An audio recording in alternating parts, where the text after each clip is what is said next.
Bienvenue dans ce nouveau espace de solidarité où nous partageons des sujets qui nous affectent émotionnellement. Tous les jeudis à 16 heures, nous parlons des sujets comme l'amour propre ou la confiance.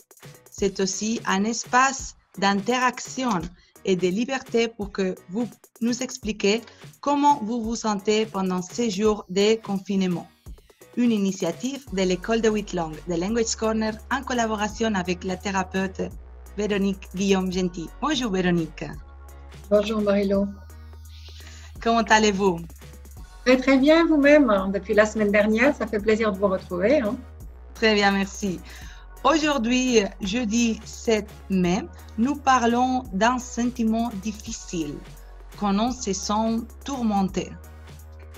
Oui, bonjour, je suis ravie de vous retrouver tous aujourd'hui, en ce jeudi, pour aborder un thème que nous souhaitons vous proposer donc avec Marilo, qui est étroitement lié avec celui des émotions dont on vous a parlé la semaine dernière. Très souvent, c'est vrai, trop souvent, vous entendez autour de vous la phrase « je suis tourmentée en ce moment, je ne peux pas me faire à l'idée » ou bien « je ne dors pas parce que je fais que de penser la nuit ». Peut-être que vous vivez un moment comme ça, en tout cas, rassurez-vous. Nous y passons tous par là, nous passons tous par ces moments difficiles et c'est normal. Parfois, on se sent mal à l'intérieur, mais comment pouvons-nous reconnaître les tourments? Peut-être vous sentez, Marilo, utilisé dans la vie ou bien que l'on profite de vous ou que l'activité que vous faites au quotidien est ennuyeuse, que vous ne plaisez pas trop dans votre travail. Vous réalisez qu'une personne qui vous est proche est plutôt mal intentionnée à votre égard ou difficilement supportable au sein de votre équipe au travail ou même de vos proches à la maison. Et ça devient irritant, difficile à supporter, à gérer pour toutes sortes de raisons. Et que vous pensez envers cette situation, que ce soit justifié ou pas, ça c'est quelque chose qu'on débattrait un autre jour peut-être, n'a absolument rien à voir. Mais vous réalisez probablement que vous êtes dans une voie de créer un tourment. C'est quelque chose qui progressivement arrive. C'est un peu comme la négativité ou bien comme un vide qu'on sent dedans. Qu'est-ce que c'est vraiment un tourment? Si nous devons définir le tourment, c'est un conflit à l'intérieur, entre l'intérieur et l'extérieur. Cela veut dire que vous salissez votre intérieur et vous salissez aussi celui de vos proches. Donc, cela peut jouer un rôle collectif. Il faut faire très attention aussi. Mais alors, comment on peut éviter cela? Moi, je vous conseille de ne pas tarder, de mettre un terme rapidement à tout ça. Avant toute chose, vous devez, s'il vous plaît, parler avec la personne qui vous cause ces ressentis, ce tourment, en faisant le mieux que vous pouvez, avec sincérité, avec ouverture d'esprit. Parler avec la personne, mais et si on n'ose pas de faire ça, et si j'ai peur d'affronter cette personne? Évidemment, c'est assez souvent le cas quand on a des sentiments et des tourments comme ça, on a une peur, on a quelque chose qui se produit à l'intérieur qui nous fait un peu froid dans le dos, puis on n'ose pas toujours. Donc, on doit impérativement laisser tomber tous ces sentiments de négativité de votre mental, qui sont créés par rapport à la situation ou l'événement que cela a suscité en vous. Ces ressentis négatifs se traduisent souvent par une souffrance, par un mal-être. N'essayez pas de vous polluer avec des sentiments et des ressentis négatifs qui peuvent en avoir un effet aussi sur votre entourage. N'oubliez pas votre santé. Très souvent, la qualité de votre sommeil qui vous affecte et qui peut provoquer des situations progressivement difficiles à supporter de jour en jour. Vous qui nous écoutez, nous vous rappelons que vous pouvez participer et avec des questions. Vous pouvez poser des questions à Véronique et aussi voir les programmes ici en direct. Vous pouvez nous envoyer un email à info@thelanguagecornerbb.com. Alors, on parlait, Véronique, de laisser tomber la négativité. Mais on ne peut pas oublier. Comment on peut se débarrasser? Vous pouvez imaginer que vous êtes à la gare, par exemple, ou à l'aéroport, que vous devez porter, et malheureusement, vous avez décidé de remplir une valise et que cette valise est extrêmement lourde et qu'à un moment donné, il y a un poids excessif. soit on vous le dit au contrôle, soit vous réalisez ça quand vous devez parcourir un chemin à pied du parking jusqu'au quai et que tout d'un coup vous lâchez cette valise parce que vous n'en pouvez plus et que vous réalisez au fond de vous que beaucoup de choses que vous avez transportées sont en partie inutiles, que vous pouvez les abandonner en chemin, la moitié de vos effets personnels que vous n'auriez jamais dû prendre, bien sûr, et qui seront inutiles sur place quand vous serez là-bas dans votre destination. Vous avez dû plusieurs fois faire cette réflexion, j'en suis sûre, Marie-Laure. Mais pourquoi j'ai pris tout ça je n'en avais pas besoin. Et ou bien quand vous revenez de voyage, vous dites, mais je n'ai pas utilisé la moitié. Alors, on doit lâcher les poids inutiles, d'accord. Mais ce n'est pas pareil avec les sentiments. Oui, c'est vrai, mais en quelque sorte, c'est similaire quand même. La valise, pour moi, est une image, un reflet de notre vie et des tourments, des choses inutiles que nous stockons à l'intérieur de nous, que nous avons sur les épaules. Cela s'appelle le lâcher-prise. Oui, on entend souvent ces mots, lâcher prise. C'est quoi au juste?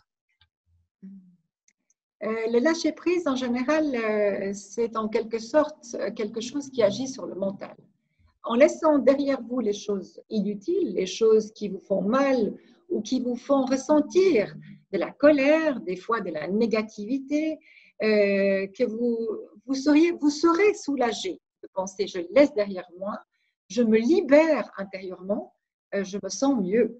Vous pouvez aussi vous poser la question, il y a quelque chose que je n'ai pas fait ou des choses que je n'ai pas faites, ou alors vous vous levez et vous dites « Oh zut, encore une fois, je n'ai pas fait ça, je n'ai pas fait ci. » Donc, je pense que quand vous avez un ressenti comme ça, il faut réagir tout de suite.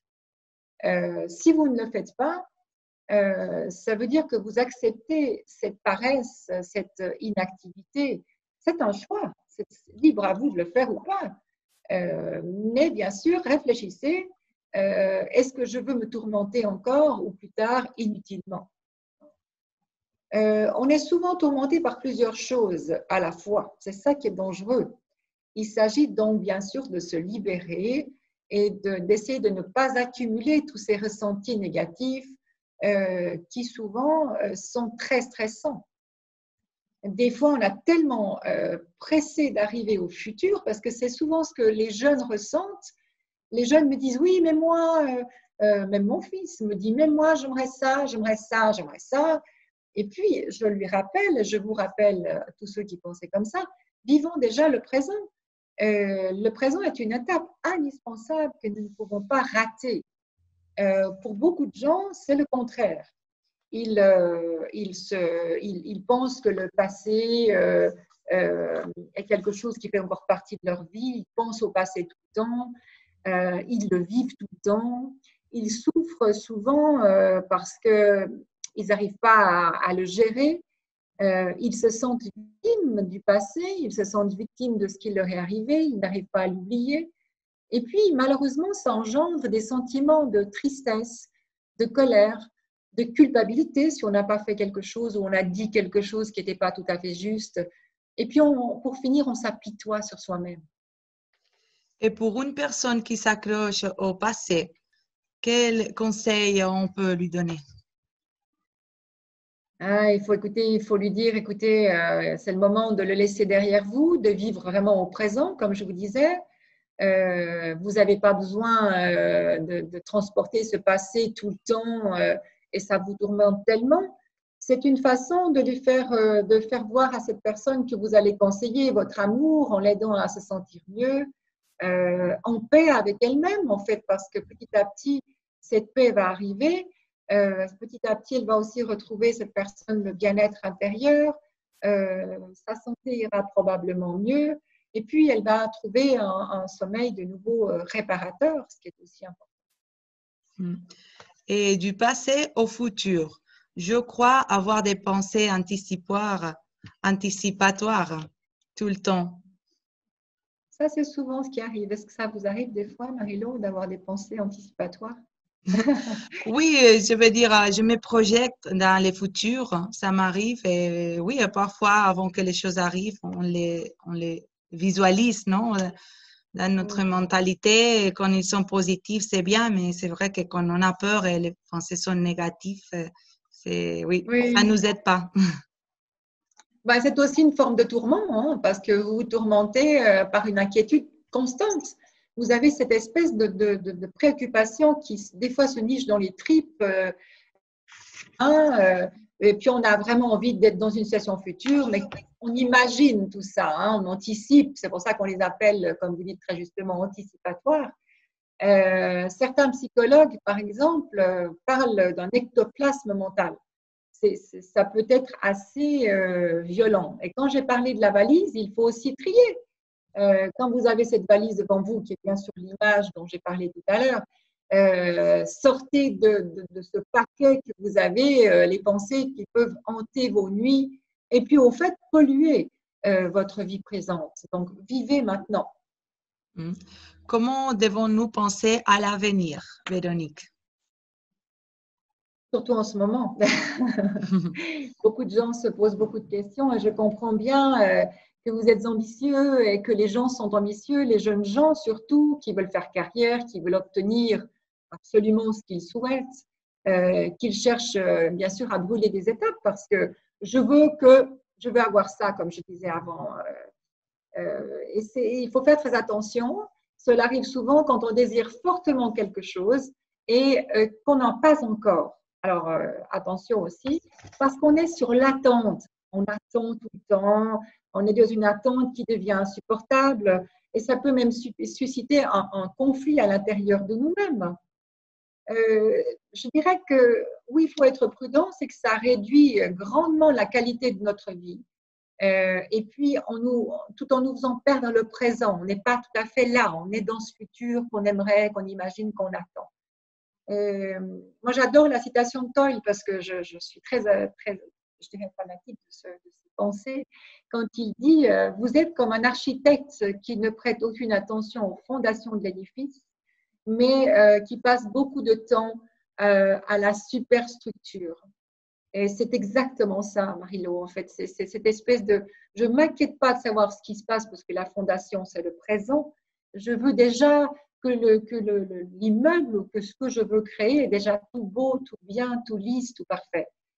Et puis, dans ces cas de figure, nous venons, que je viens de nommer un petit peu, des fois, ça commence à se sentir sur la santé physique et mentale parce que vous repolluez tout ça, vous êtes tout le temps avec ces ressentis, ces attentes, ces douleurs. Ça fait une espèce de souffrance en vous et puis ça ne passe pas parce que vous n'êtes pas vraiment là. Pouvons-nous donner une astuce pour qui permettra de laisser de côté les pensées négatives qui perturbent leur nuit? Si vous regardez mon site internet, vous verrez que j'ai été formée par un médecin incroyable qui est le docteur Claude Cameredon. Et le docteur Claude Cameredon m'a permis de comprendre beaucoup de choses par rapport au système cérébral. Moi, j'ai aussi vécu des moments de grands tourments pour différentes choses, autant au niveau maladie que problèmes à la maison, au travail, etc., comme tout un chacun. Et Claude me disait, écoutez, vous devez impérativement parler à votre cerveau, surtout la nuit. La nuit, quand on est là dans le lit à broyer des idées, moi je veux ça, ou moi j'ai pas fait ça, ou moi… C'est là qu'on doit se dire maintenant je veux dormir, je veux me reposer, je veux être en paix. Et je dirais que Claude m'a appris à parler à mon cerveau. C'est un petit exercice qui est très simple, mais qui demande une certaine autorité. Votre cerveau est votre meilleur ami. Donc, c'est votre cerveau qui vous produit des petits signaux d'alarme, comme les douleurs, comme l'anxiété, etc., pour vous dire « Hé, coucou, stop hein ». Alors, vous pouvez apprendre à votre cerveau à arrêter ce moment-là. Dire « Écoute, je sais ce que tu veux, j'ai compris que tu veux me signaler ce petit problème, que tu veux me signaler que je suis nouveau angoissée, que tu veux me faire faire ces pensées, mais maintenant, j'aimerais dormir parce que je dois me reposer et puis demain, évidemment, je serai mieux pour affronter ce qui m'attend ou ce que je veux faire. » Alors, Claude m'a expliqué que de cette façon drastique, vous devez parler à votre cerveau. Ça, c'est quelque chose que je peux vous expliquer vraiment longtemps et longuement, mais ça fonctionne. Alors, je veux juste vous donner un petit truc. Malheureusement, si vous avez votre conjoint à côté de vous, il va peut-être vous péter parce que vous devez parler à voix haute à votre cerveau. Et vous pouvez lui dire, je vais vous le répéter plusieurs fois parce que peut-être comme ça, vous pouvez noter, Marie-Lo et ceux qui nous regardent, d'une façon drastique. Je sais. C'est vraiment utiliser cette voix. Je sais. Je sais que je dois faire ça demain. Je sais que je dois y penser. Mais maintenant, laisse-moi dormir. Je le ferai demain. C'est très clair. Je sais. Et cette façon, vous devez le dire d'une façon vraiment ferme. Je sais que je dois le faire, mais maintenant, laisse-moi dormir. Je le ferai demain. J'y penserai demain. Et je vous assure, au début, vous vous direz où? Et ne le répétez pas 20 fois. Dites-le une fois. Concentrez-vous. Laissez-vous. Vous allez vous rendre compte progressivement qu'à force de le faire, je dirais au bout de la 3e ou 4e nuit que vous le faites, simplement une fois, hein, vous vous rendrez compte que vous aurez un court laps de temps, très court, avec un laps de temps où il ne se passera rien, ni dans votre cerveau, ni dans les bruits de la chambre et le ronflement de votre compagnon ou compagne. Vous serez dans un petit endroit inouï et cet endroit va vous faire partir dans le sommeil. Laissez-vous partir dans ce sommeil. Ok, alors c'est comment on peut programmer notre cerveau, peut-être aussi poser cette pensée dans une petite boîte, dans une caisse, non? On les garde là pour demain et demain on reprend alors voilà ces pensées. Beaucoup de gens disent le tiroir. Vous avez extrêmement raison. Mettons les pensées dans le tiroir, je l'ouvrirai demain. C'est une très belle image. Si vous pouvez le faire, Marie-Lo, pourquoi pas?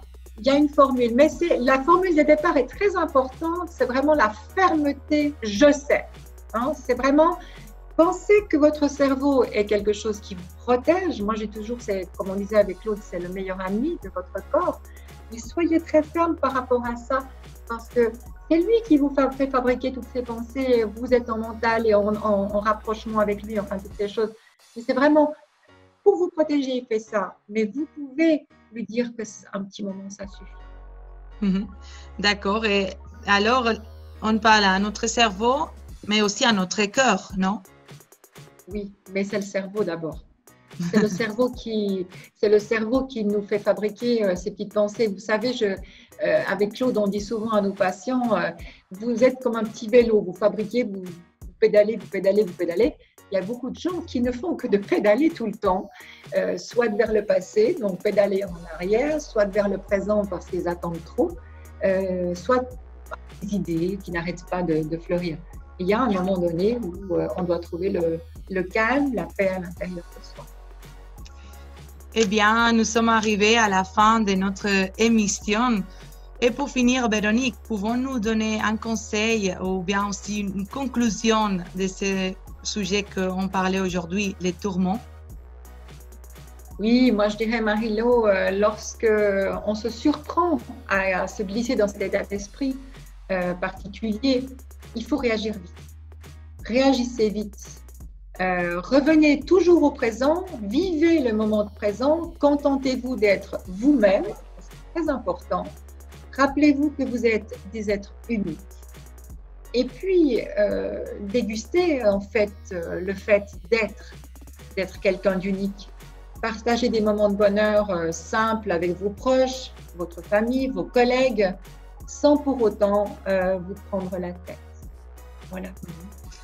Et pour les personnes qui voudraient avoir un soin avec toi, Véronique, qu'est-ce qu'ils doivent faire? Même une consultation par rapport à ce que je viens de dire pour le cerveau ou même un petit entretien téléphonique. Vous visitez notre site, vous avez vu que nous sommes en partenariat, vous avez le site où vous pouvez me contacter. Vous verrez que vous avez mes coordonnées téléphoniques, vous pouvez m'écrire un petit email directement et je vous contacterai à l'entretien.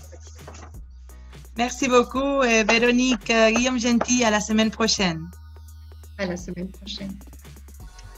Marie-Laure vous a parlé.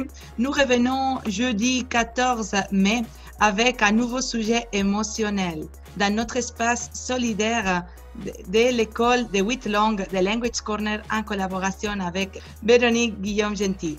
À la semaine prochaine.